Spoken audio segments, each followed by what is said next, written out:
¿Tenéis las hojitas del hebreo?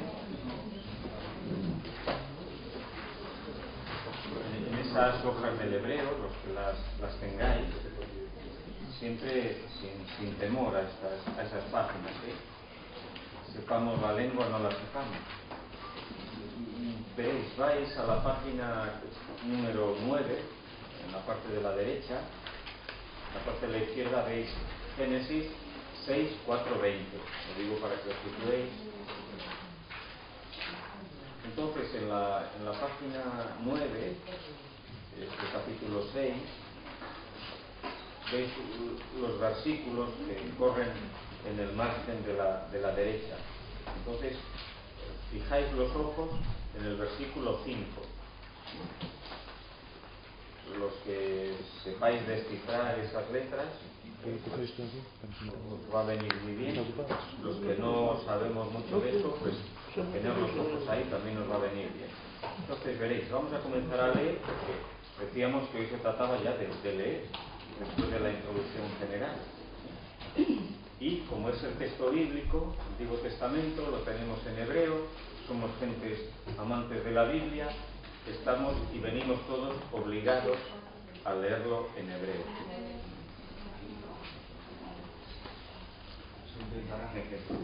Y esto sabéis, de esto quedan eximidos los que sobrepasan los 70 años.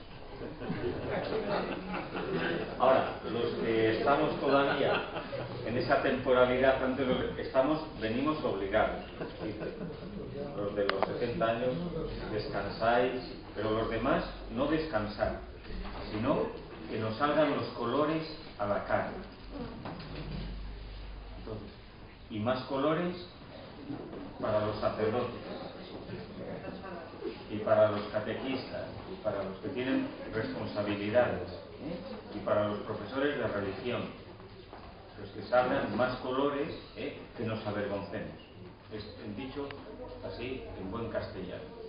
Hay que avergonzarse de los que tenemos responsabilidad con la Biblia de no habernos estrenado en el hebreo, y no digamos más en el griego cuando tocamos el Nuevo Testamento. Entonces, por eso os propongo que hagamos este ejercicio, que nos es bueno. Porque el avergonzarse es también un ejercicio de humildad ante Dios. Es su palabra y no sabemos leerla. Entonces, en ese versículo 5, para leerlo, dice: Vayaré Yahvé ki rabá ra hadam baaretz vekol yeser machsevot libo rak ra kol hayom. Esto es lo importante. Ahora, vio Yahvé, mantenemos el nombre de Dios Yahvé, que era grande, numeroso, la maldad del hombre en la tierra, y todas sus intenciones, todo su pensamiento, su yeser, de su corazón, solamente para el mal todo el día. Esto viene a decir el texto así, en una traducción ramplona, palabra a palabra, por el hebreo. Entonces nos tenemos que detener en este verso 5. Comienza de esta manera con un verbo que es y vio Yahvé. Es un verbo muy importante en la Biblia, de la contemplación, de la que tratamos y nos ayudaron a entenderla de mejor manera el martes pasado. Vio Yahvé, contempló Yahvé.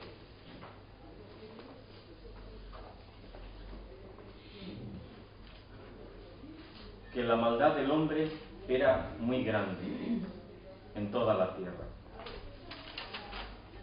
Es un verbo de Dios, que luego estará en los ojos de los hombres. Moisés, Ra, ve a Dios, contempla a Dios en la tienda del encuentro, y ahora Dios contempla y ve la situación del hombre. La mirada contemplativa de Dios. Por primera vez se estrenaron los ojos de Dios en el momento de la creación.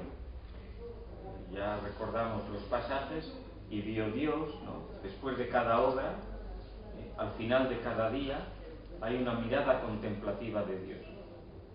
En el texto bíblico, esta mirada contemplativa de Dios sucede después del hacer de Dios. Dios hizo, o Dios creó, tal realidad.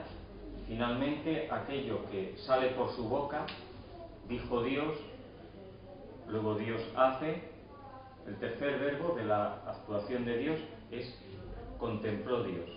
Entonces, primero Dios habla, luego trabaja con las manos y finalmente ve con los ojos. Son tres verbos de creación. La palabra que crea, las manos que hacen y los ojos que contribuyen a la creación de Dios. De manera que todas las obras de la creación finalizan en la contemplación de Dios, reposan a sus ojos. Esto quiere decir que la contemplación de Dios es un rehacer, reafirmar, ¿no? Sellar toda su obra. Contribuye al final del día a completar y cerrar la obra de ese día. Es lo que hacen, lo que siempre hicieron nuestras gentes en los pueblos con las tareas del campo. Se labra una tierra o se limpia un prado y luego da gusto ver la obra al final. Entonces, el que se sienta después de haber trabajado está finalizando su obra. No estaría bien arada esa tierra si finalmente no recibe la mirada, ¿no?, primorosa o generosa del hombre que ve bien eso que ha hecho. Entonces la tierra ciertamente está agradecida por esa mirada. No es dejar el trabajo o la obra después de haber terminado de arar. Hay que ver el surco al final. Parece mentira, quizá eso no contribuye a nada, pero sí que contribuye mucho. Le da reposo, en primer lugar, al que ha hecho la obra. Está tranquilo ya, está terminado, es lo que tenía que hacer. Y como siempre es una obra en relación, la tierra, que claro, no tiene boca, no lo puede gritar ni decir, pero claro que está agradecida con la mirada del hombre. ¿Qué sería de la naturaleza, de los montes, de Peñacorada, si no hubiera gentes, hombres, que la miran? Es una realidad inerte, decimos nosotros, en nuestra percepción y categorización entre lo que es ser vivo y lo que es ser no vivo. Pero hay otro modo de atender y de concebir la creación. Entonces la montaña necesita los ojos de Dios. Esto se refiere el Ra contemplativo de Dios. Por tanto, es un verbo de creación. Toda la obra de Dios está revestida de su mirada. Entonces, el contraste en la narración está entre esta primera mirada de Dios, contemplativa de la creación, ¿no?, que la acepta, ¿no?, la ratifica, y esta otra mirada de Dios. Estamos en una antropología, Génesis 1:11, fuera de la historia. Entonces, Dios ha hecho una obra y la ha contemplado y la ha ratificado como obra buena. Esa misma obra, la última de ellas es el hombre, ahora él la contempla después de una serie de episodios. Y tenemos el segundo Ra, la segunda contemplación de Dios.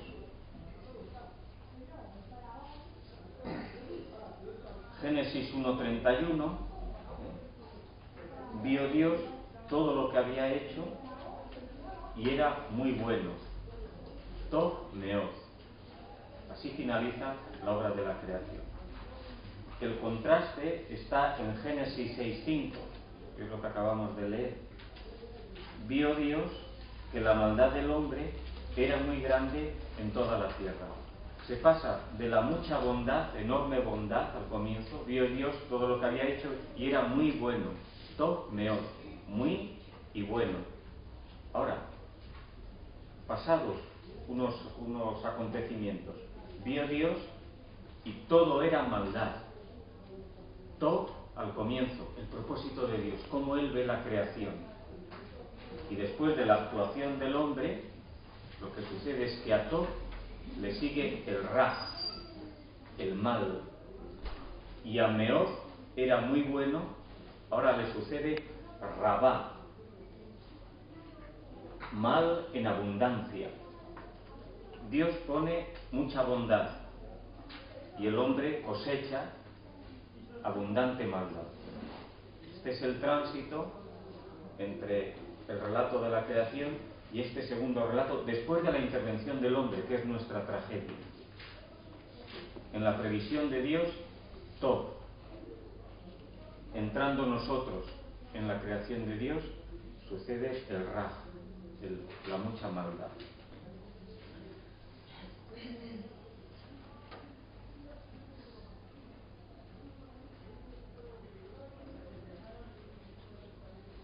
Tenemos, por lo tanto, un enjuiciamiento a la vista de Dios, ¿no? Contempla, ¿y qué contempla Dios? ¿Qué ratifica Él? Que hay mucha maldad sobre la tierra. Y aparece este sustantivo, Ra, la maldad. ¿Cómo se explica la maldad? Que es a lo que va el versículo 5. Nosotros la tenemos y la hemos de tener siempre envuelta en el misterio, porque no se puede razonar de manera absoluta. Lo que sí sabemos es que la suma de las acciones de Dios, que son 7 acciones, los 7 días de la creación, como si fuera así, primera cifra, quitó, segunda cifra, quitó, vio que era bueno, tercera cifra, quitó, y al final de toda la suma, muy bueno. Dios suma siempre en su acción. Nosotros, en cambio, restamos. Lo que ponemos ahí es la cifra del mal, del Ra. Ahora, hay que explicar por qué nosotros restamos y Dios suma. Nosotros vamos quitando a la creación de Dios bondad y al final nos queda un resultado bien malvado. ¿De dónde viene eso? Y además, responsabilidad nuestra, según la narración. Bueno, pues hay que repasar los episodios anteriores. ¿Dónde comienza el problema, la cuestión del mal? Por primera vez se plantea la posibilidad del hombre abocado, ¿no?, o capaz del mal en el capítulo 2 del libro del Génesis. Hay una indicación del Señor. Dijo Yahvé Elohim, dijo Dios, ¿no?, de todos los árboles del huerto podéis comer, pero del árbol del conocimiento del bien y del mal no debéis comer, porque ciertamente el día que comáis de él moriréis. Aparece por vez primera en la Biblia la palabra mal, contrapuesta a todo, al bien. Entonces, la posibilidad del mal, ¿no?, la presenta Dios en el horizonte de la humanidad. No la crea Él, sino que la propone como posibilidad del hombre. Esto se hubiera resuelto sencillamente en ese momento si Dios no habla más que no hay en ese jardín sino árboles del bien, no hay ningún árbol del mal, pero Él presenta al hombre en su jardín, en su huerto, en el huerto de nuestra tierra, la posibilidad de ese algo, de ese árbol del mal. Nos lo podía haber obviado, no haber puesto, no haber plantado allí ningún árbol con esta posibilidad, y ya no estaríamos ante el problema del mal. Bueno, entonces aparece ya en forma de árbol el mal, está ya en nuestro huerto. En segundo lugar, en este proceso de la aparición, manifestación del mal, viene la insinuación de la serpiente. La serpiente es un símbolo del oriente bíblico y es un símbolo también entre nosotros. El temor que tenemos todos a la serpiente, a encontrarnos con ella. Ya habían trazado nuestros antepasados que la serpiente es un gran símbolo polar, porque es la que da la vida, serpiente muda, y así lo tienen los farmacéuticos, pero es también la que causa y es capaz de matar al hombre. Entonces es un ofidio, es un animal envuelto, colorado, como dador de vida y causante de la muerte. Entonces, por eso está aquí la serpiente, porque es el símbolo, es el animal más adecuado a esta gran cuestión, que es siempre complicada y que tiene también su polaridad. Entonces, la serpiente interviene ya a propósito del mal. Entonces, la mujer en el diálogo, la serpiente en diálogo con la mujer, pues le propone, ¿no? Si coméis, ¿no?, se os abrirán los ojos y seréis como Dios, conocedores del bien y del mal, sabedores del bien y del mal. Por lo tanto, parecería que en este ámbito en el que Dios sitúa al hombre, Dios le quiere poner al hombre también en la posición de conocedor de todo, que tenga un conocimiento absoluto. Y un conocimiento absoluto es saber del bien y del mal. Parecería, siguiendo la narración, que tiene un carácter muy, muy sencillo, que si el hombre solamente supiera del bien, estaría reducido y no sería semejante a Dios, que tiene el conocimiento absoluto. Con lo cual ya este término, el mal, no parece tan dañino para el ser humano, sino que entra en una posibilidad que tenemos los hombres, que es del conocerlo todo, sabedores de todo, del bien y del mal. Entonces, lo que podría haber sido, digamos, una propuesta de Dios que se nos puede volver contra nosotros, la serpiente interpreta que esa propuesta, ¿no?, esa propuesta es buena, porque es la que nos aproximaría a Dios, conocedor absolutamente de todo. Con lo cual, ya veis, el mal va entrando en la propuesta del horizonte del hombre de esta manera. Por un lado, nos parece inadecuado que se nos proponga ese árbol del mal, porque si todo es bueno, pues las cosas nos irían muy bien. Pero la serpiente dice que eso no sería lo adecuado, porque no tendríamos conocimiento absoluto, que es el conocimiento de Dios. Entonces, el mal ya se encuentra en este terreno del saber. Ahora,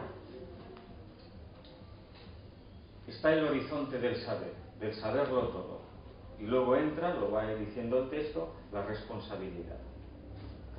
Que la posibilidad exista viene muy bien, también para el hombre, porque nos aproxima mucho a Dios. Ahora, luego vendrá la capacidad de elección, lo que llamamos la libertad. Y la libertad está en el comer o en el no comer.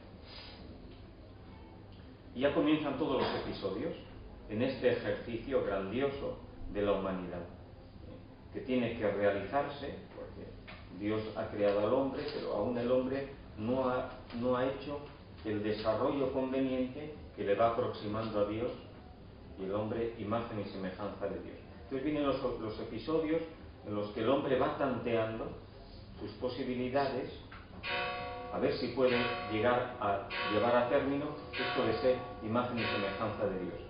Y ahí tenemos ya las distintas elecciones en este gran horizonte del bien y del mal. Primera decisión humana. Capítulo 3.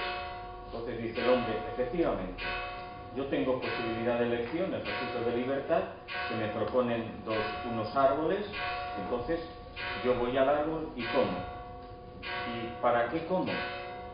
Lo indica bien la serpiente, para ser como Dios, conocimiento absoluto. Esta ya es una pretensión engreída del hombre, que quiere estar en el mismo plano de Dios. Entonces, a esto ya el texto bíblico lo califica negativamente. Esa es una mala decisión. Hay un ra ahí. En segundo lugar, el capítulo 4. Ahora es el saber, pero en el capítulo 4 será la vida. Y entonces hay un relato de fraternidad. Y hay un deseo de uno de los hermanos de apropiarse absolutamente de la vida del otro hermano, que es matarle, asesino, ¿no? El primer derramamiento de sangre. Está también en el terreno de posibilidades del hombre. Matar a otro. Y matar a otro es apropiarse de la vida del otro. Es una elección. Eso viene calificado en la narración bíblica como un mal, un ra. Primero el saber. En segundo lugar, viene la vida. En tercer lugar, entramos ya en el capítulo 6. Hay un cuento muy antiguo al comienzo de este capítulo en el que se narra un matrimonio extrañísimo entre los hijos de Dios y las hijas de los hombres.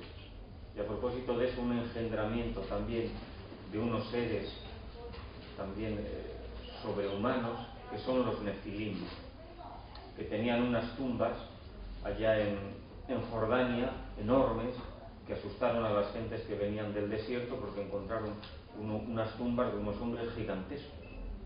Estos son los nefilim. Esto es una narración muy antigua. Ahora, lo que hay de trasfondo en esa narración, que tiene forma de cuento, es la posibilidad de ruptura de los dos estamentos: el propiamente humano, que es lo nuestro, donde estamos nosotros, las hijas de los hombres, y el estamento de Dios, que son los hijos de Dios, los Bene Elohim de la tradición cananea. Entonces, esos dos planos, que hay que mantenerlos siempre, pues se pueden romper por una pretensión de igualación, de ascenso, y eso tiene forma en el relato de matrimonio. Es posible un matrimonio, un casamiento entre lo finito y lo infinito, que daría lugar a un ser con todas las posibilidades. Goza de su ser finito, pero también tiene todos los beneficios de su ser infinito. Este es el nefilim. Eso es un deseo y una pretensión de todos nosotros. Y querríamos tener, abrazar las dos posibilidades, la nuestra y también la de Dios, claro, que sería el ideal máximo para nosotros. Pues eso se presenta ahí. Ya tendríamos entonces una humanidad que goza de estas dos posibilidades. A esto el texto bíblico lo califica de raj, de malo. Bueno, esto es lo que contempla Dios en el capítulo 6. Hay un ra que él calibra, claro, como está todo lleno de maldad, ciertamente, y es una valoración sensata. Nosotros también, como lectores, lo entendemos así. Pretender conocerlo absolutamente todo, que es el conocimiento de Dios, no parece humano. Ser nosotros los propietarios, los dueños, los señores absolutos de la vida, tampoco parece lo adecuado, porque habría siempre excesos. Y pretender que somos hombres y a la vez somos Dios, eso sería descabezarnos, estar absolutamente partidos. Nos faltaría unidad a los hombres. Bueno, pues eso se dice mal. Ahora, sigue el texto en este análisis, ¿no?, de esta posibilidad del hombre. Después de la contemplación y el enjuiciamiento, viene un ahondamiento en este asunto. ¿De dónde nace el mal? Porque está en el horizonte humano, la posibilidad. Pero, ¿y la decisión de optar por el mal? ¿Cuál es su fuente? Entonces, interviene en el texto bíblico el órgano capaz de dirigirnos hacia el mal, que tiene forma de corazón. Entonces dice el texto, porque todos los movimientos, toda la intención, todo el pensamiento de su corazón está solamente orientado hacia el mal, pero además kol hayom, todos los días. La segunda la indicación acerca de las posibilidades del mal es que pertenece al ámbito del corazón humano, es decir, lev, la interioridad. Entonces, es algo interno nuestro, pero precisa más el texto bíblico. Pero no solamente es que del orden de la interioridad, es que son los pensamientos, y aparece este término, yesed, del hebreo. Es Y yeser es lo mismo que yasar, y es lo mismo que factura, y es lo mismo que manualidad.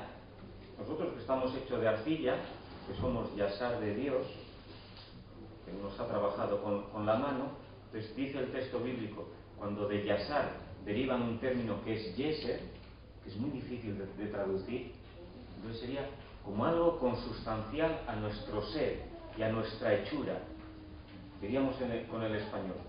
Está en el cosido, en la trabazón, en la hechura del ser humano, esta tendencia íntima del corazón hacia el mal. Pertenece, dicho de otra manera, al orden de la finitud. Todo aquello que es finito, que es imperfecto, que es frágil, tiene este peligro del mal, o esta posibilidad de engendrar el mal. Esto es del yeser del ser humano. Es nuestro corazón. Por vez primera, en esta narración, que es una antropología, se entra en los asuntos cardinales nuestros, que es nuestro corazón. Dios, claro está, dice el texto bíblico, en esa mirada contemplativa es capaz de llegar al corazón, al Lev. El Lev es el centro del ser humano. De nuestro corazón salen los sentimientos, y en nuestro corazón sitúa toda la Biblia la capacidad de razonar. Un sentimiento, una inclinación hacia el mal, eso pertenece al orden de nuestro corazón. Unos deseos, una maquinación, un propósito, ¿no?, bien trazado del mal, eso también es del orden de nuestro corazón o de nuestra interioridad. El mal ya no es algo externo a nosotros, ya no es un árbol que aparece solamente en el horizonte, sino que el mal se engendra, lo propicia también nuestro propio corazón. De manera que nos abrazamos al árbol del mal. Está el mal como exterior a nosotros, pero el abrazo lo determinamos nosotros. Y ya se está poco a poco, ¿no?, trazando la complicación o el misterio del mal, que es en lo que estamos ahora en las reflexiones. Es algo externo al hombre, por lo tanto no proviene de nosotros, pero ¿y cómo es que nosotros nos sentimos atraídos por el mal? Solamente por su exterioridad, por su apariencia. Y dice una reflexión, ¿no será que hay en nosotros algo, una inclinación, una analogía con eso que es externo, que nos hace agradable, el abrazo con el árbol del mal? Entonces, ¿dónde está el mal? ¿Es externo o interno a nosotros? Bueno, el texto bíblico lo plantea. No entra en un análisis ni filosófico ni teológico. Deja las cosas en su justo sitio, y a los lectores pues nos ayuda mucho a lo que es la reflexión. Entonces ya tenemos por una parte el árbol y por otra parte el corazón. Y entre medias, esto que indica el texto, hay algo, un yeser, en todo este asunto que nos hace a nosotros propicios, nos capacita para hacer eso, para el mal.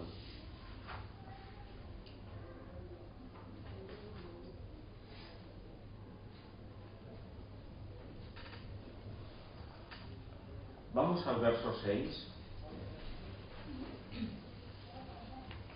que es trágico. Después de todo esto, dice el verso 6. Lo tenéis, la página 9, la parte de la derecha, corren los versículos, el verso 6, un poco metido dentro. Vayinahem Yahvé, ki asa et Hadam Baares. Vayithaseb el Libó. Es probablemente uno de los versículos más trágicos de toda la Biblia. Y tomado seriamente, parecería que es la tragedia de Dios. Nosotros somos gente de tragedia, pero en el texto bíblico Dios tiene también su tragedia. En el Antiguo Testamento probablemente esta sea la tragedia de Dios, en el Nuevo Testamento la muerte de su Hijo. Tragedia en el sentido de fracaso de Dios. Aquí un Dios fracasado, en el Gólgota otro Dios fracasado.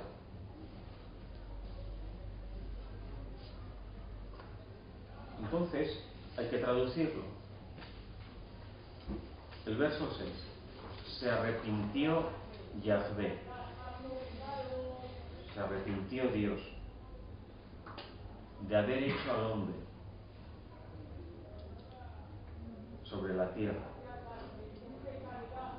Y se dolió en su corazón. Esto es. Por una parte, el arrepentimiento de Dios lo ha hecho mal. Y en segundo lugar, el dolor. Está muy dolido, muy afectado por todo lo que ha pasado. Es su fracaso. Es el mismo dolor que aparecerá en el Gólgota, el sufrimiento del Hijo.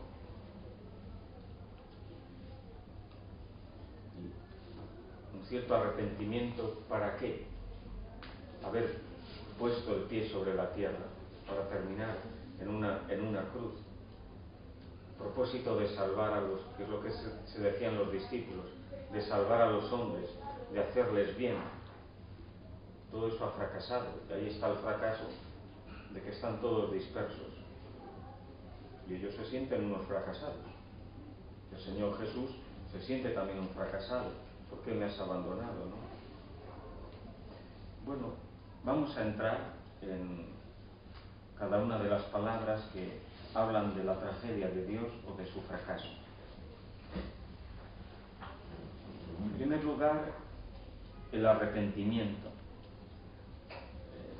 El verbo en hebreo es niham, que significa arrepentirse. Es tan fuerte este verbo que los que tradujeron la Biblia en primer lugar del hebreo al griego no se atrevieron con él. Entonces, ellos lo tradujeron de otra manera, porque es muy fuerte esto de que Dios se arrepienta. Entonces, ellos dijeron más suavemente, ¿no?, de que Dios repensó todo aquello que había hecho y ponderó su situación. Kai enecímece, ya dice el griego, ¿no? Joseos, foti epoyesen, aquello que había hecho, pero esto ya no es arrepentirse, sino es considerar de nuevo las cosas, en fin, no se ha hecho bien. Ya veis, ha suavizado el griego porque no se atreve con niham, porque no dice bien de Dios, el que él se arrepienta. Ahora, ¿y por qué esto no dice bien de Dios? Pues evidentemente porque Dios es el absoluto, el absolutamente trascendente, el totalmente santo, el que lo sabe todo. ¿Y cómo es que el que lo sabe todo, absolutamente trascendente, santo entre los santos, fracasa? Pues será que no conoce bien las cosas, que no es tan conocedor de todo. Será que no es tan santo porque hace y crea unas criaturas que son malvadas. Entonces, ¿de dónde viene esto? Entonces, el arrepentimiento va en contra de la naturaleza y del ser de Dios. Lo rebaja, le reduce a él a una categoría propiamente humana. Nosotros sí que somos capaces de arrepentirnos. Podemos hacer mal, podemos hacer daño y volver del mal camino, pero Dios, en el que no puede haber nada de, en el que no puede haber nada de fracaso, pues entonces de ahí la dificultad de este niham de Dios. La Biblia luego lo presenta en distintos lugares, esta imposibilidad de que Dios dé marcha atrás, o el hecho de razonar el porqué en algunas ocasiones, porque no es la única, pero esta es la más radical de todas. Él puede también tener desagrado de lo que ha hecho. Entonces, ¿de dónde viene este verbo niham? De un asunto muy de cuño bíblico y de todo el Oriente, y tratamiento de la humanidad de Dios. Aquí, en estos pasajes, ¿no?, del Génesis, comienza a trazarse eso que aparecerá luego de modo magistral en el Nuevo Testamento y lo que le llamamos la humanidad de Dios. El abajamiento, el descenso, la complacencia, ¿no?, la asimilación, el hermanamiento de Dios con los hombres, humanidad de Dios, comienza ya al inicio de la Biblia y tiene su plasmación definitiva y mejor en la encarnación del Señor Jesús. ¿Cómo la Biblia entonces ha tratado esto de la humanidad de Dios y explica que haya un Niham con el que no se atrevieron los traductores de la Biblia de la Septuaginta? Bueno, pues que ya está en los pasajes que Dios efectivamente es el creador, pero Dios se abaja ya y toma también la condición del hombre y se pone a trabajar como nosotros y a ejercitarse en los oficios propiamente humanos. Entonces, cuando Dios nos crea, no lo hace en modo absoluto, grandioso, sino el que se convierte en un alfarero. Ya tenemos una primera propuesta, una primera representación de Dios a modo de alfarero. Él nos crea como el alfarero porque nos amasa de la tierra. Entonces, ¿Dios es alfarero? De ninguna manera. Dios se arrepiente de ninguna manera en este modo, como nosotros podríamos interpretar el texto. Pero para explicar Niham, primero se hace alfarero. Muy bien, ya tenemos a un Dios creador que es alfarero. Luego inmediatamente es agricultor. Va repasando todos los oficios de la humanidad. Cuando planta un huerto, en el cual él tiene que presentar el panorama de las posibilidades del mal. Entonces esto se hace a modo de agricultor. Labra la tierra y planta.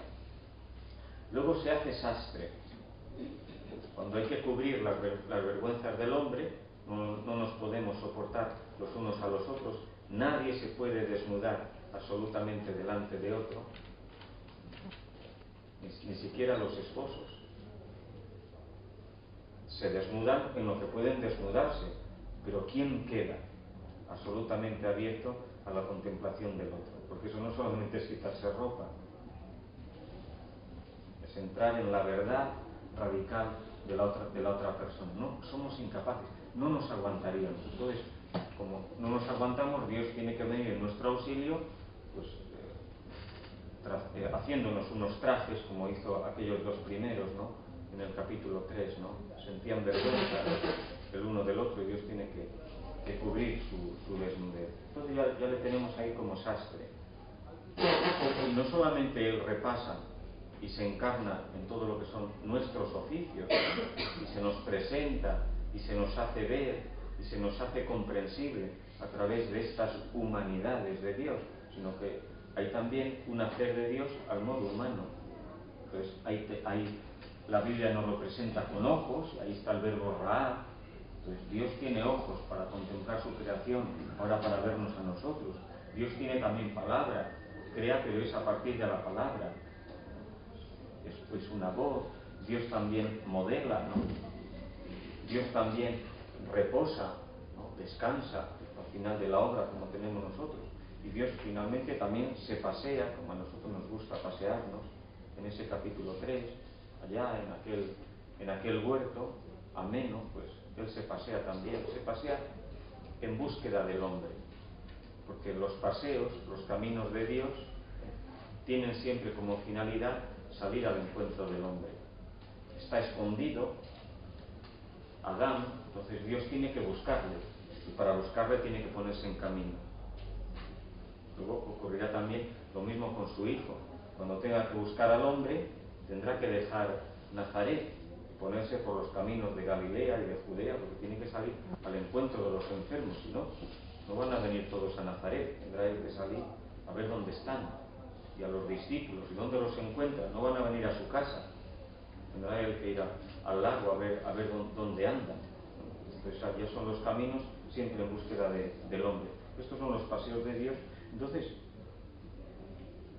nuestros oficios son los suyos, nuestras acciones son las suyas, nuestros sentimientos son los suyos. Entonces ya vamos explicando un poco el por qué Niham. Entonces, Dios tiene también sentimientos. Entonces, este sentimiento del arrepentimiento, en este lenguaje antropomórfico, casa muy bien con Dios. somos capaces de ponerle, y está bien que pongamos en él estos sentimientos, de manera que los egipcios de Alejandría, cuando estaban traduciendo este texto para los judíos que lo necesitaban, porque no sabían hebreo en el siglo III antes de Jesucristo, tenían que haber sabido también esto. Ellos se tenían que haber atrevido con el término griego, poner que Dios, como no se arrepiente, tiene capacidad de arrepentirse. Es tal que el abajamiento de Dios que no hay que tener ningún inconveniente. No hay que asustarse, no hay que escandalizarse porque Dios se arrepienta de su obra. Se está trazando la humanidad de Dios. Pues, para entender este Niham hay que comprenderlo en ese ámbito, ¿no?, del Dios humano, ¿no? Entonces, vamos allá a consentir y a traducir en nuestro buen español: Dios se arrepintió de haber hecho al hombre. Muy bien. Pero esto es tragedia de Dios, ¿eh? No le quita nada de lo trágico. Y luego, por primera vez, aparece en la Biblia algo que quedará al descubierto en el Nuevo Testamento, que es el corazón de Dios. Ya sabemos algo de nuestro corazón, porque Dios lo ha analizado y lo ha remirado en el verso anterior. ¿Qué hay en nuestro corazón? Un yesed, un propósito, una capacidad, una posibilidad del mal. Ahora, ¿y qué hay en el corazón de Dios? Porque Él se nos descubre también. Nosotros ya quedamos al descubierto, no hay nada que ocultar. Y desde ese momento todos podemos salir a la plaza pública y gritar nuestros pecados, como se hacía en la primera tradición cristiana, ¿no? Cuando los pecadores, a la entrada del lugar de culto, pues descubrían sus vergüenzas. Entonces, no hay por qué ocultar nada porque nuestro corazón está al descubierto, ¿no? O sea, ¿qué vamos a encubrir? Entonces, pero lo que no sabemos es qué corazón tiene Dios. Entonces, Él, que se ha puesto ya de tejedor y se ha puesto ya de agricultor, pues nos descubre su corazón. Bueno, en este caso es el escritor del texto. Entonces aparece por vez primera el corazón de Dios, que luego tiene en la tradición cristiana una plasmación última a través de los jesuitas, que es el Sagrado Corazón, ¿no?, que es el corazón del Señor Jesús, que es una fiesta, ¿no?, que se mantiene hasta ahora, que tiene también este sentido. Es una mostración del corazón de Dios a través del de su Hijo. Entonces, ¿qué pasa en el corazón de Dios? Pues dice el texto bíblico: en nosotros el propósito del mal, el yesed, y en el corazón de Dios el dolor. Dice el texto: se arrepintió Dios de haber hecho al hombre en la tierra y se dolió en su corazón. De manera que hay en la narración bíblica y en esta antropología dos corazones: el dispuesto al mal y el quebrado por el mal, que está dolorido. Y esta es la posición en la que nos encontramos. Nosotros aquí, con nuestro corazón, nuestra integridad, nuestro ser del hombre. Y Dios, que nos acompaña, su corazón siempre estará partido. Pero esto vale para este ejercicio antropológico, pero es que es real. Esta es la tragedia de Dios, que circula, ¿no?, atraviesa la historia, toda su creación, y nosotros con ella.